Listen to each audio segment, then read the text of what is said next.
नमस्कार दोस्तों, साहित्यिक कहानियों के इस चैनल कहानियाँ ज़िंदगी की पर मैं शैली नारायण आप सभी साहित्य प्रेमियों का तहे दिल से स्वागत करती हूँ। और आज आप सबके सामने लेकर आई हूँ उर्दू साहित्य के प्रसिद्ध साहित्यकार सादत हसन मंटो जी की लिखी एक रचना बारिश को लेकर। आगे बढ़ने से पहले हमेशा की तरह आप सबसे अनुरोध है कि अगर चैनल पर पहली बार आए हैं या अब तक ना किया हो तो चैनल को सब्सक्राइब ज़रूर करें। आइए कहानी को सुनते हैं।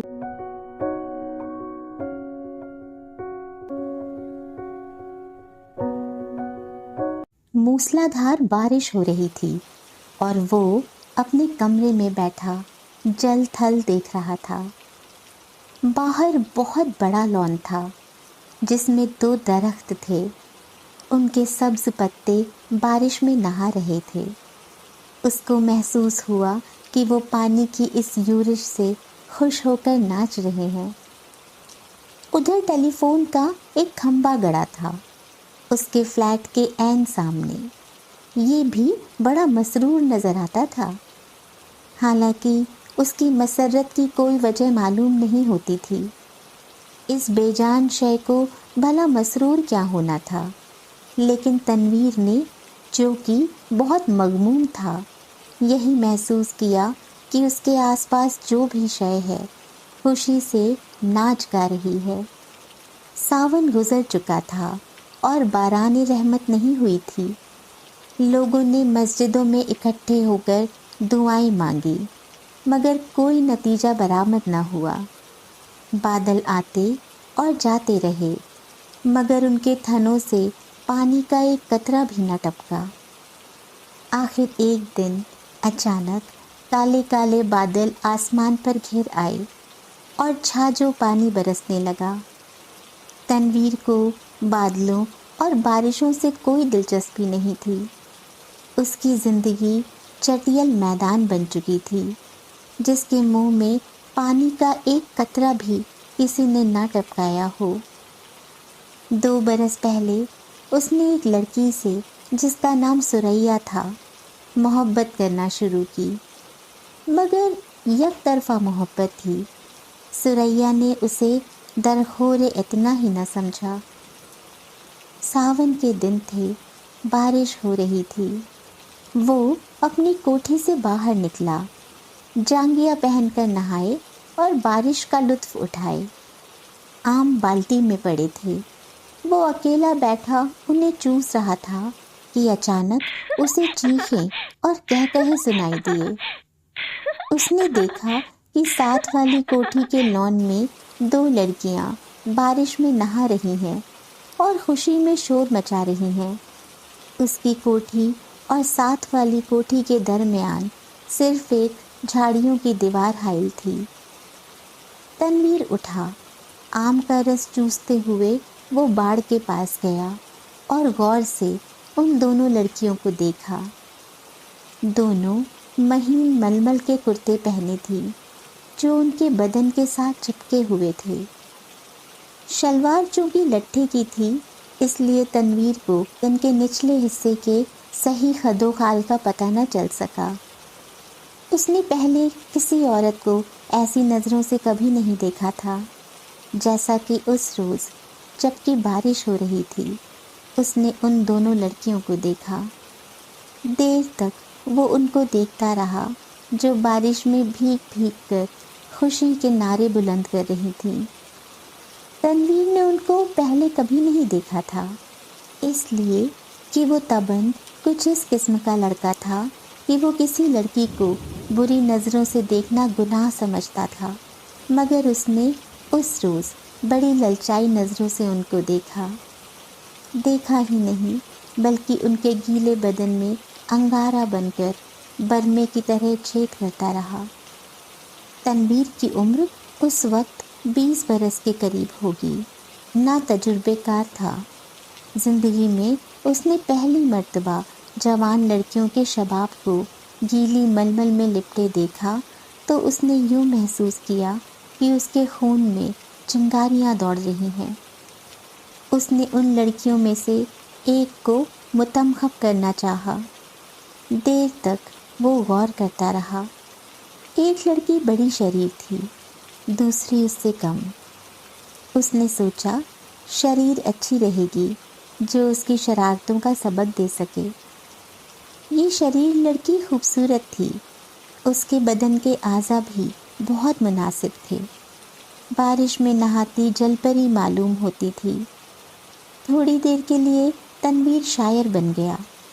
اس نے کبھی اس طور پر نہیں سوچا تھا، لیکن اس لڑکی نے جس کا کرتا دوسری کے مقابلے میں بہت زیادہ مہین تھا، اس کو ایسے ایسے شعر یاد کرا دیے جن کو عرصہ ہوا بھول چکا تھا۔ اس کے علاوہ ریڈیو پر سنے ہوئے فلمی گانوں کی دھنیں بھی اس کے کانوں میں گونجنے لگیں، اور اس نے باڑ کے پیچھے یہ محسوس کرنا شروع کیا کہ وہ اشوک کمار ہے، دلیپ کمار ہے۔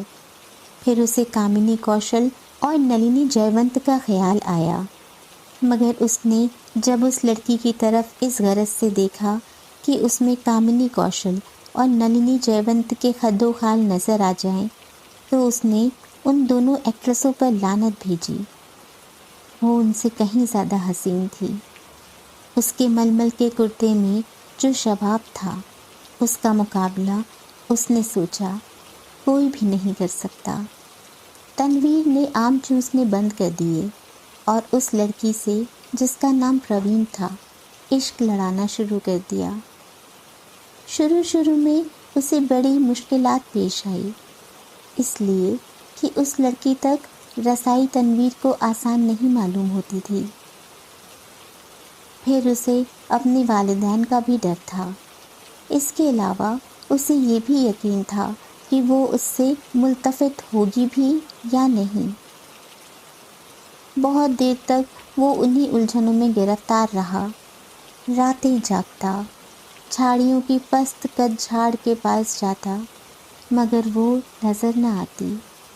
گھنٹوں وہاں کھڑا رہتا اور وہ بارش والا منظر جو اس نے دیکھا تھا آنکھیں بند کر کے ذہن میں دہراتا رہتا۔ بہت دنوں کے بعد آخر اس کو ایک روز اس سے ملاقات کا موقع مل گیا۔ وہ اپنے باپ کی کار میں گھر کے کسی کام کی غرض سے جا رہا تھا کہ پروین سے اس کی مٹبھیڑ ہو گئی۔ وہ کار سٹارٹ کر چکا تھا کہ ساتھ والی کوٹھی میں تنویر کے خوابوں کی شہزادی نکلی۔ اس نے ہاتھ سے اشارہ کیا کہ وہ موٹر روک لے۔ تنویر گھبرا گیا۔ ہر عاشق ایسے موقعوں پر گھبرا ہی جایا کرتا ہے۔ اس نے موٹر کچھ ایسے بیڑے انداز میں روکی کہ اس کو زبردست جھٹکا لگا۔ اس کا سر زور سے اسٹیئرنگ وہیل کے ساتھ ٹکرایا، مگر اس وقت وہ شراب کے نشے سے زیادہ مخمور تھا۔ اس کو اس کی محبوبہ نے خود مخاطب کیا تھا۔ پروین کے ہونٹوں پر گہرے سرخ رنگ کی لپسٹک تھوپی ہوئی تھی۔ اس نے سرخ مسکراہٹ سے کہا، معاف فرمائیے گا، میں نے آپ کو تکلیف دی۔ بارش ہو رہی ہے، تانگا اس دور دراز جگہ ملنا محال ہے، اور مجھے ایک ضروری کام سے جانا تھا۔ آپ میرے ہمسائے ہیں، اس لیے آپ کو یہ زحمت دی۔ تنویر نے کہا، زحمت کا کیا سوال پیدا ہوتا ہے؟ میں تو اس کی زبان لڑکھڑا گئی۔ آپ سے میرا تعارف تو ہے نہیں، لیکن ایک بار آپ کو دیکھا تھا۔ پروین اپنی سرخ مسکراہٹوں کے ساتھ کار میں بیٹھ گئی اور تنویر سے پوچھا، آپ نے مجھے کب دیکھا تھا؟ تنویر نے جواب دیا، آپ کی کوٹھی کے لان میں، جب آپ اور آپ کے ساتھ ایک اور لڑکی بارش میں نہا رہی تھی۔ پروین نے اپنے گہرے سرخ لبوں میں سے چیخ نما آواز نکالی، ہائے، آپ دیکھ رہے تھے؟ یہ گستاخی میں نے ضرور کی، اس کے لیے معافی چاہتا ہوں۔ پروین نے ایک ادا کے ساتھ ان سے پوچھا، آپ نے دیکھا کیا تھا؟ یہ سوال ایسا تھا کہ تنویر اس کا جواب نہیں دے سکتا تھا۔ آئیں بائیں شائیں کر کے رہ گیا۔ جی کچھ نہیں، बस आपको, मेरा मतलब है कि 2 लड़कियां थीं जो बारिश में नहा रही थीं और खुश हो रही थीं। मैं उस वक्त आम चूस रहा था। परवीन के गहरे सुर्ख लबों पर शरीर मुस्कुराहट पैदा हुई। आप आम चूसते क्यों हैं? काट कर क्यों नहीं खाते? तनवीर ने मोटर स्टार्ट कर दी। उसकी समझ में न आया कि इस सवाल का जवाब क्या दूं। चुनांचे वो बोल कर गया, आपको मैं कहाँ ड्रॉप करूं? परवीन मुस्कुराई, आप मुझे कहीं भी ड्रॉप कर दें, वही मेरी मंजिल होगी। तनवीर ने यूं महसूस किया कि उसे अपनी मंजिल मिल गई है। लड़की जो उसके पहलू में बैठी है अब उसी की है, लेकिन उसमें इतनी जुर्रत नहीं थी कि वो उसका हाथ दबाए या उसकी कमर में 1-2 सेकंड के लिए अपना बाजू हमायल कर दे। बारिश हो रही थी। मौसम बहुत खुशगवार था। उसने काफ़ी देर सोचा। मोटर की रफ्तार उसके ख्यालात के साथ साथ तेज़ होती गई।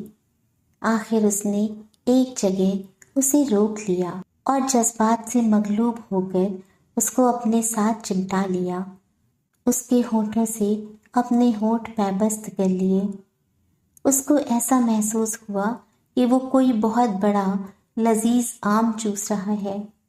परवीन ने कोई मुज़ाहमत नहीं की, लेकिन फौरन तनवीर को ये एहसास बड़ी शिद्दत से हुआ कि उसने बड़ी नाशाइस्ता हरकत की है और गालिबन परवीन को उसकी ये हरकत पसंद नहीं आई।